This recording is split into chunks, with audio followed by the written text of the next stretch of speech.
Mythical Games. I would love to start out with a really obvious question, which is why Web3? Well, I think why not would be a great answer to that. But I would say that Web3 is just a technology. It's like a database. It's like the cloud. It's like the internet. So what I see when I see new technology is amazing opportunities for games. I've been in gaming for nearly 3 decades, and you can see the white in my beard. And I love to take a look at new technology as a way to bring amazing new experiences and new business models to gaming. I think it's a hero use case for testing out many of the new technical advances that we come up with. All the great ideas can have their time with games. And let's be responsible about how we bring those innovations to the market, and let's really do a great job for gamers across the spectrum. And in terms of the Mythos chain, how does Mythos differ from some of the other gaming chains out there? Well, we're optimized for speed. I think we're optimized for ease of use and interoperability. These things are extremely important to gamers.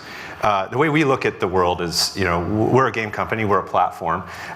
We want to enable advanced economic opportunities inside of game design, inside of the value proposition for gamers. And so the chain for us is a tool by which we can do that. And so the chain needs to be scalable, it has to be secure, it has to be easy to use. And so those are the things that we look for in our tools. But that shouldn't surprise anybody out there who has worked on games, because gamers want to get right into play. Mm-hmm. And I've noticed lately it's more trendy to launch a gaming chain as opposed to a game itself. Would you agree with that statement? No.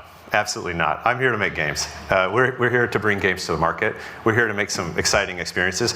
The tools that help us do that are things like a solid chain, things like a good login system, a good queuing system, very good game engines. Like, these are all the things that we use to bring together. That's the excitement for us. That's the excitement for me. That's what makes it fun to work in the industry.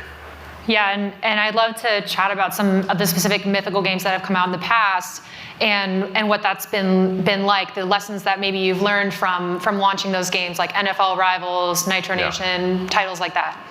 Well, a couple of lessons. I'm really excited. I see a lot of folks in here that are probably equally excited about games, but some of those key lessons are ones that probably wouldn't surprise you, and maybe some would.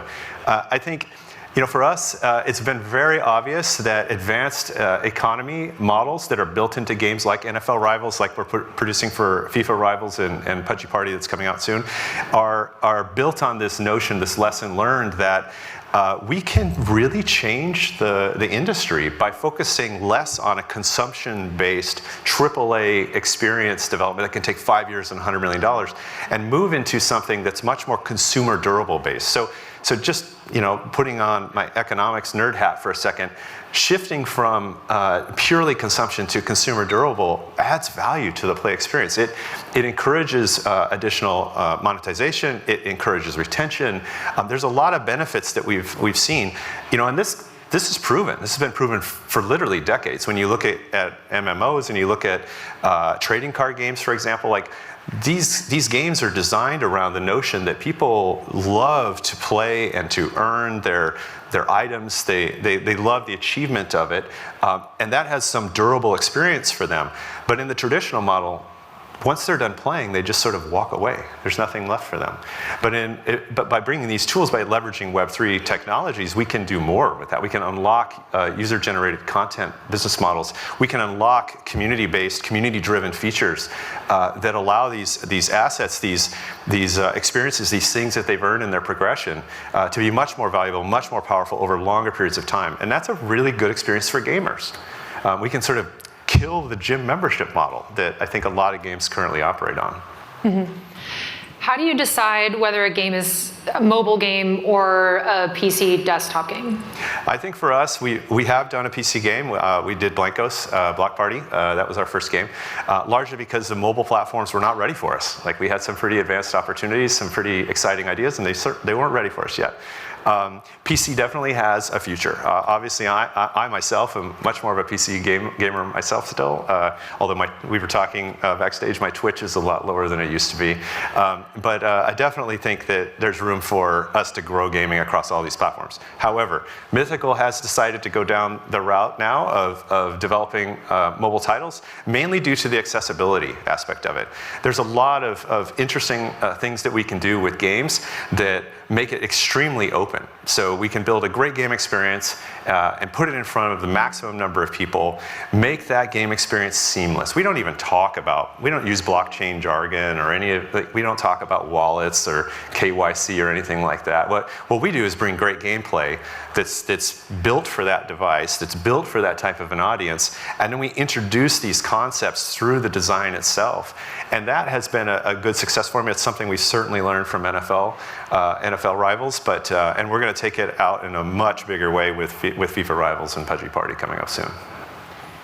Yeah, I'd love to hear a little bit more about those upcoming games and how they might be different from games that have already released. I'd love to share more, but I can't. I will say, though, that we're just a matter of weeks away from being able to show you some really interesting stuff that we're doing.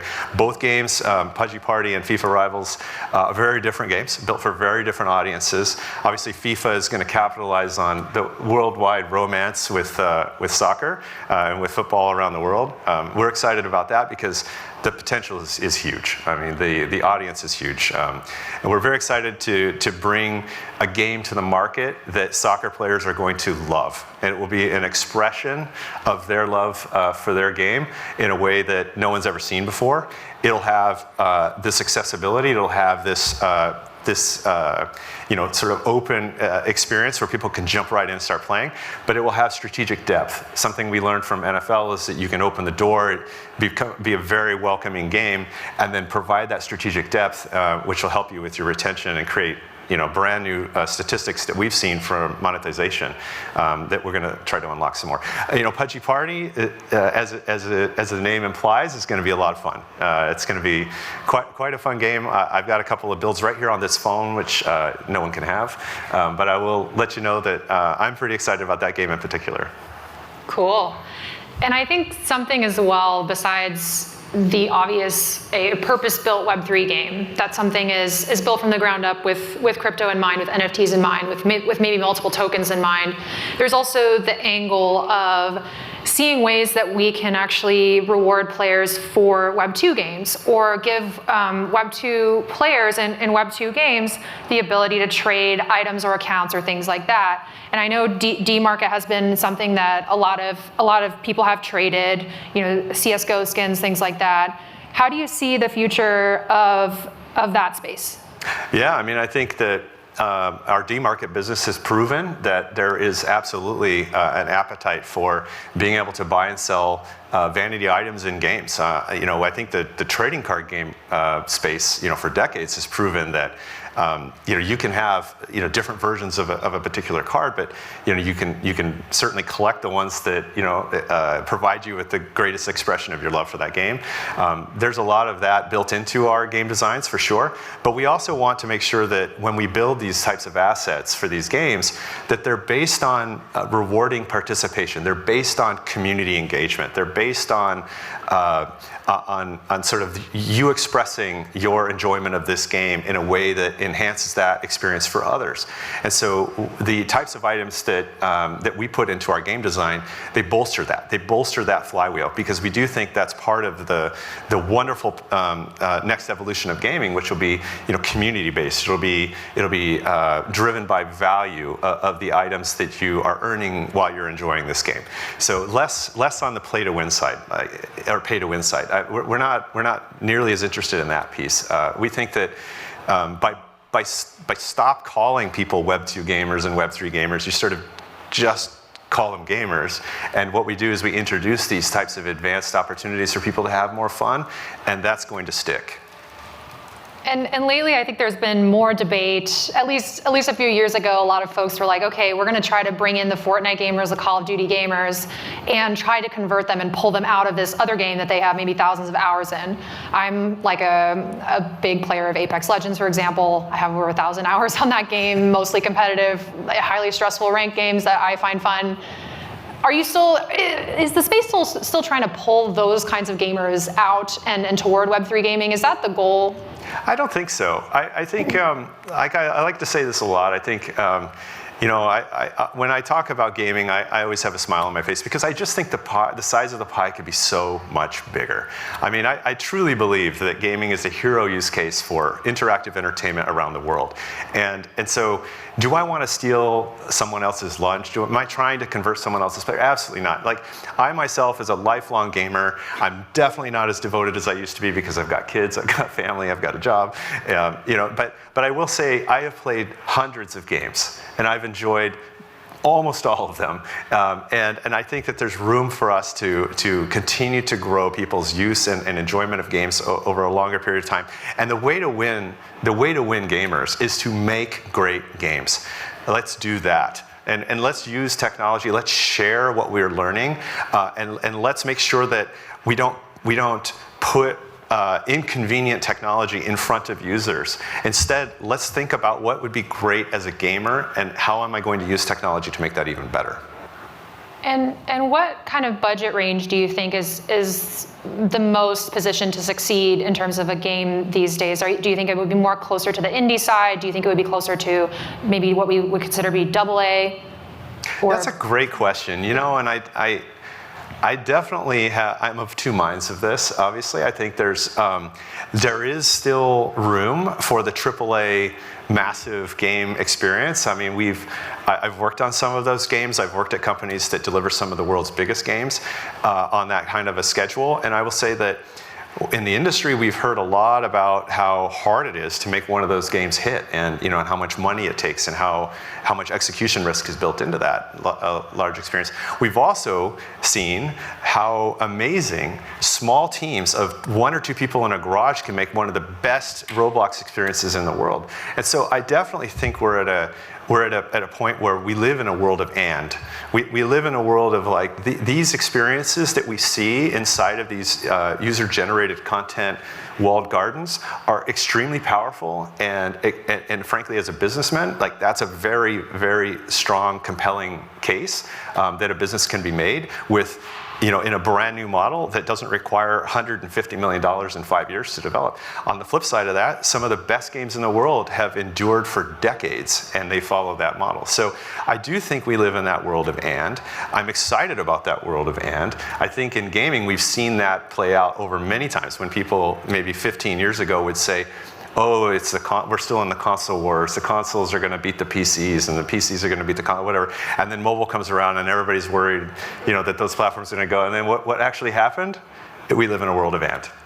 What actually happened? Gaming got 55% bigger almost overnight. What actually happened? All of those platforms grew because they're synergistic. And so I like to say, let's focus on growing the size of the pie, and let's do both. And Mythical Games has, from what I've seen, have this focus on we are going to release games in the Epic Games Store as opposed to on our own platform. What has been the approach with where these games become available for folks to play? I go where the gamers are. Yeah, and I think Mythical does too. Like we've built our own chain once. We bought D-Market, and they built a lot of capabilities and technology, for that side of the business. But that's just a means to an end, right? So I absolutely want to take advantage of what others have done, who are producing the technologies as part of their business model, the chain, the payment options, the cloud hosting. Like we don't want to make our own data centers either, right? So like these are the things that we sort of put the aces in their places, if you will, and then let's focus on the core of what we do, which is we want to influence those game designs and provide maximum value for players that encourages gameplay. And so that's where we're going to focus our energy, and we love partnering with others that are part of that vertical so that we can deliver that vision, that mission to gamers worldwide. So we are, we'll go to the Epic Games Store. We've been in the Epic Games Store. We were one of the first games with an in-game marketplace that was in the Epic Games Store, and it was we learned a lot. We learned a ton. We're one of the very first to publish games inside of Apple and Google Play stores with in-game marketplace capabilities that's approved. And we've added features that no one else has, like our quick trade system. And we've learned that players love that. And we've been able to create brand new lessons in monetization by actually building a business off of non-spending players through this quick trade system. And that's, we're going to, of course, push that into these walled gardens like Apple and Google, because that's where the players are. And do you see a dynamic within those games of a sort of whales and minnows economy, or do you see something different that's been happening? I think there's still whales. I think there's still minnows. I think there's sharks. I think there's a lot of fish in the sea. I guess whales are a mammal. But I will say that what we have learned, though, is that you can make a very meaningful, brand new type of business from players who don't spend a lot of money. Because if you design your game correctly, and you're rewarding the engagement, and you're rewarding the community participation, what you see are the whales who absolutely love spending money, and they love collecting, and they love the arbitrage. They are powering your ecosystem in a way that monetizes much better than advertising, much better than some of the traditional models. And so this is the secondary market promise of what the Mythical marketplace provides. And so we're very excited to show more examples of this. Obviously, we have a couple that are in play right now, but we've got a few coming out that I think are really going to show the world that this is a tremendously brand new opportunity for game developers out there. And with the Epic Games Store, Apple App Store, Google Play Store, as someone who's not familiar with that process, I have not published a game myself. What does that relationship look like, if there is one, with those? I guess they're technically distributors? Yeah, I mean, these platforms have a lot of rules. They do that to protect their consumers. They do that to raise the quality bar. Maybe they do that a little bit to make the lives of game developers difficult. But I will say that it's in a good spirit. It's in the spirit of ensuring that we have safe and meaningful and scalable experiences for players.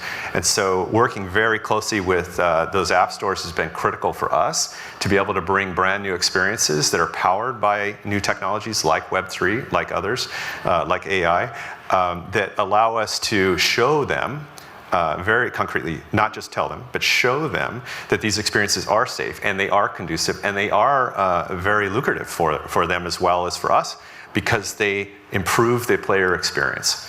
And that has been how we've built our relationships with these platforms, is that it's not a money grab. It's not a trap. It's not meant to be any of those negative things that those rules are designed to protect against. This is about us making their device, their ecosystem, even more valuable to their users, because it's valuable to us and it's valuable to the user. And does Mythical have a strategy when it comes to NFTs, deciding what might be an NFT in a game, guiding folks on that process of, is this game going to have a token? Is this game going to have NFTs? And what does that look like? Absolutely. We definitely have an advanced economy team that pays very close attention. They take a look at games across the platform, the ones that we build, the ones that we're bringing onto the platform from third parties. As part of the marketplace design, for that flywheel to work, we have a lot of proven data as to how to make that work. We also have a few theories we'd like to test with developers who are willing to experiment with us. And so we definitely play a role in helping design how NFTs, what I like to call durable digital objects exist inside of their game that, again, reward that engagement. They reward that community participation. They reward the winning and the losing of the game experience itself, because each game is different. And so we definitely don't want to approach it like everything's an NFT or nothing's an NFT. It's definitely much more nuanced, and it's based on what type of experience are you trying to provide the user, what are they going to find valuable, and what do we think we can apply our lessons learned to make that even better. And today we are at the SWE Gaming Summit.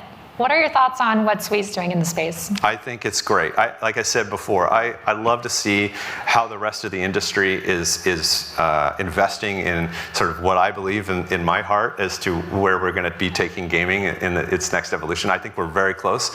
We were just talking about metaverse and these overused, underdefined terms out there. I'll say that watching sort of what SWE is doing and what other players in the industry are doing across all layers of the technology is very exciting because, I think gaming is a hero use case for that next evolution of interactive entertainment. And I love to be in rooms with people who share that vision because I think we can do some really great work together. Cool. I don't know if this is possible, but I would love to open this up to questions from the audience if anyone has a question. Sounds fine to me. Or we can keep chatting. I think we got one back here, but I can barely see. We got Mike coming in. Amazing, thank you.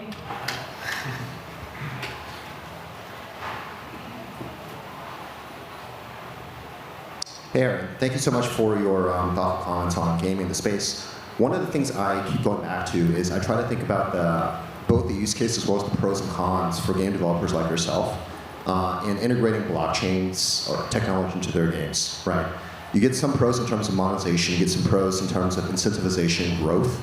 You probably get some trade-offs in terms of scalability, latency, maybe friction into the experiences. Is that how you think about the value-added blockchains? How do you consider the trade-offs, and how do you see this changing in the future? Yeah, it's a great question. It's definitely top of mind. We talk about it once or twice a day because it is blockchain. By its very nature, as a database replacement, will most likely always be slower than a highly performant database that's local under the desk that you're playing, right? I mean, that's how powerful that can be. But there's so many advantages that blockchain does provide in terms of unlocking these new business models. So you do have to draw a line. You have to live in a world of and. You have to be willing to design your game, build your game, use your platform in a way that leverages the strengths of both. If you try to go all the way on one side or the other, you sort of lose the benefits of both. So it is a needle threading exercise, as is all hard technology projects. And so for us, it's been, we've moved around quite a bit as we've learned. NFL, we have over 7 million players. We've seen year-over-year growth. We have more assets than we did the year before, and we don't reset our power curves. So these assets continue to be valuable season over season. These are unique problems that perpetuate some of the challenges that you do see with blockchain. We need, like I said at the very start, one of the first questions Kate asked me was, what are the types of things that you look for in a chain technology? It has to be fast. I mean, we need speed. We need speed to finality. We need to be able to queue up transactions very quickly. We also need to design our games so that items that have little or no value aren't minted. They're not getting in the way of items that have high value. And so, there's a lot of decisions that have to be made, and you cannot gloss over them. You have to be laser focused on it. You have to develop a rigor behind how you approach those problems and how you develop your solutions for them. But it doesn't mean we shouldn't stop trying.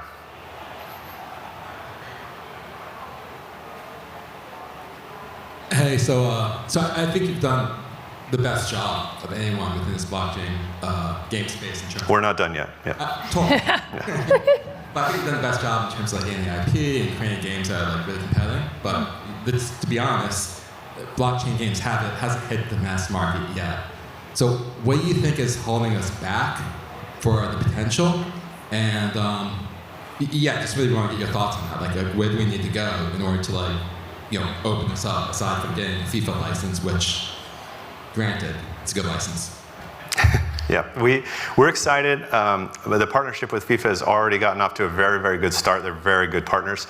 I will say that, and the reason why we're excited is because this gives us an opportunity to touch hundreds of millions of people with this idea. And as somebody who has worked in the industry for a long time, I work with colleagues like John Linden. Like, we've been in the industry for a very long time. This is what we wake up to do every day. Like, let's make a difference. Let's have an impact on gaming. And I would say my very first advice, may not be a popular view in this room, is stop calling them blockchain games. Just call them games. This is interactive entertainment. We're in the business of explaining to people that there is so much more fun to be had. So let's show them. And let's use the technology wisely. Let's use the technology in smart ways. And so we shouldn't be afraid of using it. But I think when you try to brand gaming experiences as technology solutions, we're sort of in the wrong business. I mean, it's not productivity software. Yeah. Great question. Hi. I wanted to ask, because it's actually very exciting to have you here today at the SUI Summit. One of the things that we've noticed in the gaming sort of industry over the past years is quite trying, whether that's console wars or anything following. It's the same thing here in the blockchain space. How can we move past this sort of blockchain wars and start working together? How can networks like SUI and other networks start working together in that area of the game? Yeah, you know, I've thought about this one quite a bit. You know, humans, just let me put my history hat on for a minute. Humans have had many moments of innovation in history, and we're never really good at adopting that innovation to start. Like, you can think about switching from horses to cars. You can think about switching from going to the movies to watching VHS at home, to Blockbuster to Netflix, to, you know, the list goes on, right? Like, so the thing about these wars is that we have to fight first, and then we sort of come out with a standard, like Netscape, for example, versus Internet Explorer. Like, these things that, you know, you and I, like, because of the gray in my beard, I've lived through a lot of these wars. We've just got to decide that we're not going to fight that war anymore. Let's work together. Let's live in a world of and. Let's try to just focus on the types of experiences that we can deliver, that are innovative, that are user-based, that we ourselves would play because they're fun. And let's go do that together, and let's find out ways that we can share what we learn so that standards can form. Because in those wars, you sort of create winners and losers, and they're usually our users. They're usually our players, and that's not great for them. And so why are we doing that to them? Why don't we just start cooperating more? Why don't we sit up here and answer questions and share what we've learned so that we can do things together as an industry?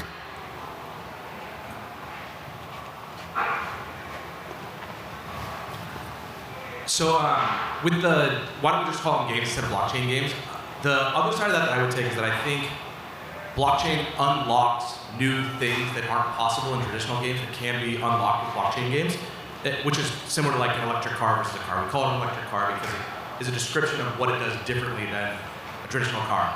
My question for you though is, if we look way into the future, I was part of I'm similar age as you. I was part of the Web 2 revolution where it was first like, we could leave a comment on a MySpace wall. It was kind of like this big thing, and now everything I wear was probably bought online with a credit card, and like Web 2 unlocked a lot of that. Where do you think, if we fast forward this 10 years, blockchain gaming, what's different, or what gets unlocked through blockchain gaming that wasn't possible before Web 3, and like what's the wildest imagination that can possibly happen beyond just kind of like crypto or tokens in games and NFTs, which we're starting to like experiment with the early stage? Is there something that really excites you long term that blockchain gaming can unlock? Yeah, I think the thing that excites me the most are these opportunities to add value to the user experience, to the player experience over time. Like the ability to shift away from a consumption-based gaming experience to a consumer durable-based experience. I'm hopeful that in 5 years, we're not calling it blockchain games. Just like we don't call MMOs, we don't call them cloud-based games. Right, we call them, we start to name things based on the play style, based on perhaps the economic style of the game. Like trading card games, for example. Like these games that have the items that you use and you play with have value outside of the play themselves, so that value of your investment, whether that's monetary or time or achievement based, is durable beyond your use of that item. That's where I hope we end up in the next 5 years.